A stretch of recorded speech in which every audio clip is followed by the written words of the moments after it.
Hey everyone, welcome back to The Explainer. Today we're diving into something, well, it's highly controversial, but it's something we live with every single day.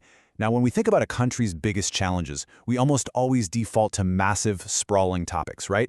Things like corruption, poverty, or complex geopolitics. But what if we've been missing something incredibly important that is literally staring us right in the face? Think about it. What if India's biggest problem isn't a grand political scandal, but something millions of us do every single day?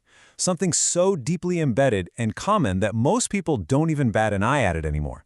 Just picture your daily commute. A plastic bottle casually tossed out of a moving bus window. A bright red Gutka stain on a freshly painted wall. Garbage dumped right next to a busy intersection. A queue broken without a second thought.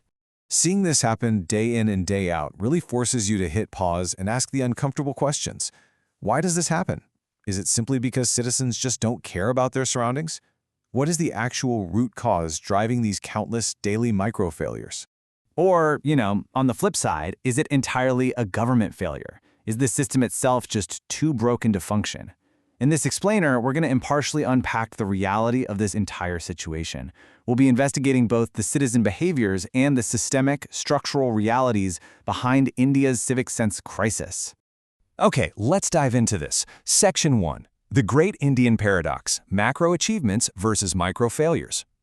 There is a deeply jarring contradiction at the heart of this topic that we absolutely have to look at first just to grasp the scale of the puzzle. On one side of the spectrum, India successfully sends complex space missions to the moon with ISRO. We build some of the absolute largest and most advanced digital systems on Earth, and we produce world-class doctors, scientists, and engineers. But then, look at the other side. You can walk outside major metropolitan railway stations, busy bus stands, or local markets and find overflowing piles of garbage. How can a nation capable of such incredible, top-tier global achievements still struggle with something as basic as keeping public spaces clean? Well, the crucial point is that this isn't just an infrastructure problem. It's a deeply ingrained behavioral problem. And behavioral problems are famously much harder to solve. Which brings us directly to Section 2. The not my problem mindset, private cleanliness versus public apathy. To really understand this psychological disconnect, we have to look at how different physical spaces are treated by the exact same people.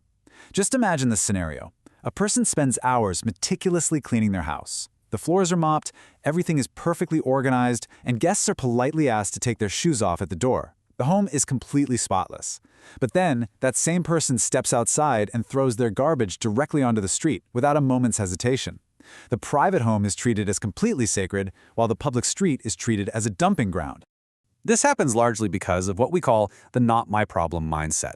It's the assumption that public property is actually nobody's property. The street instantly becomes somebody else's responsibility. And when millions of people think this way at the exact same time, the result is exactly what we see: dirty roads, dirty rivers, and dirty public spaces. It's not necessarily because nobody cares, but because everybody falsely assumes that somebody else will eventually handle the mess. Let's move along to Section 3, Garbage and Traffic Crises, the visible symptoms of apathy. We need to shift gears here and look at the severe, urgent, real-world consequences of this exact mindset.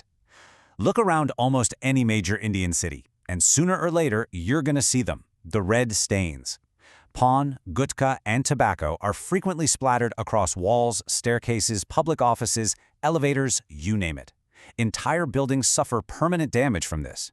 And what's truly staggering is that millions of rupees are spent cleaning these spaces, and yet the stains just return almost immediately. Why? Because to the person spitting, the act feels entirely consequence-free. Nobody stops them, nobody challenges them, and nobody finds them. And the harsh reality of society is that when bad behavior has no cost, that bad behavior spreads. Then there's the sheer overwhelming scale of the garbage crisis. Every single year, millions of tons of waste are generated across the country. And sure, while a lot of it is collected, a massive amount, plastic bags, food waste, bottles, construction debris, never actually reaches a proper disposal system. It gets dumped wherever it's convenient, on roadsides, in drains, and on open land. But what you should really take away from this is that this uncollected waste doesn't just vanish. Actually, scratch that. It returns to actively harm the very citizens who dumped it through severe urban flooding, heavily polluted groundwater, devastating diseases, and contaminated food chains. As the old saying goes, nature does not forgive. It only returns the bill later. Just let that sink in for a moment. The consequences of this environmental apathy are incredibly severe, and they are completely inescapable. Perhaps nowhere is this contradiction more intensely visible than with India's rivers. Millions of people consider these rivers to be sacred. They're worshipped, celebrated, prayed to, and deeply depended upon for daily life. Yet simultaneously, many of these very same rivers continuously receive untreated waste, raw sewage, plastics, and discarded religious offerings. Impartially speaking, this isn't a religious problem, it's a civic one. If a river is truly sacred, then the act of keeping it clean should be treated as sacred too. Respect has to be proven through our physical actions, not just our words. Now, what's really interesting about this next part is how the exact same not my problem mindset completely takes over the roads, creating what can only be described as a traffic jungle. Every single day we see unnecessary honking, people driving on the wrong side of the road, jumping red lights, and aggressively cutting queues. Why does this happen so routinely? Well, it's because breaking the rules is falsely viewed as an advantage, a quick trick that makes you faster than the person next to you. But here is the inevitable logical result of that behavior. When everyone breaks the rules to get a perceived advantage, chaos just becomes the new normal. The entire traffic system collapses under the weight of it. Everything grinds to a complete halt, and everybody loses. Individual selfishness directly and mathematically causes mass systemic failure. Let's look at how this builds into Section 4, Shared Blame and Responsibility, Citizens and Government. It's time for an impartial, balanced look at where the responsibility truly lies. A lot of documentaries and analyses stop right at the citizen level. They blame the people, call it a day, and that's the end of the story. But the reality is way more complicated.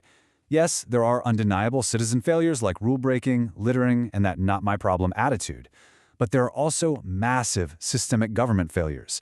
We're talking about a chronic lack of public toilets, highly inconsistent waste collection, inadequate drainage systems, and incredibly weak enforcement of the rules that do exist. Urban planning frequently struggles just to keep up with massive population growth. So blaming only the citizens or only the government creates a totally incomplete picture. Both sides hold massive responsibility here.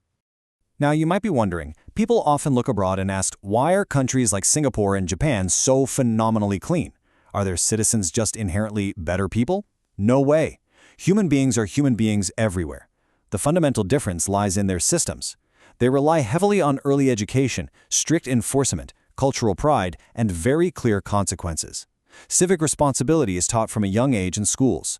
Rules are consistently enforced by authorities, and because of this, bad behavior simply becomes socially unacceptable.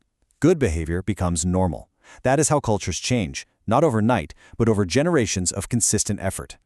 Which brings us to the hardest truth of all. Many of India's civic problems simply cannot be solved by elections or political promises alone. Think about it. No prime minister and no specific government policy can magically stop a person from throwing garbage out of a moving car window or force someone to feel respect for a public wall. The absolute reality is that profound, lasting change has to come from the minds and the daily actions of ordinary citizens. The country isn't just its politicians. The country is all of us. India's civic sense crisis was not created in a single day, and it certainly won't be solved in one. But every clean city in the world started with one thing: people deciding that their shared public spaces matter. The future won't be decided only in Parliament. It will be decided on the roads, in the schools, at the railway stations, and inside our own minds. So the ultimate question is not just, why is it like this? The real, burning question we all must answer is, what kind of India do we want to leave behind? Thank you so much for joining me on this deep dive. Keep asking questions, keep demanding better of yourselves and your systems, and I'll see you in the next explainer.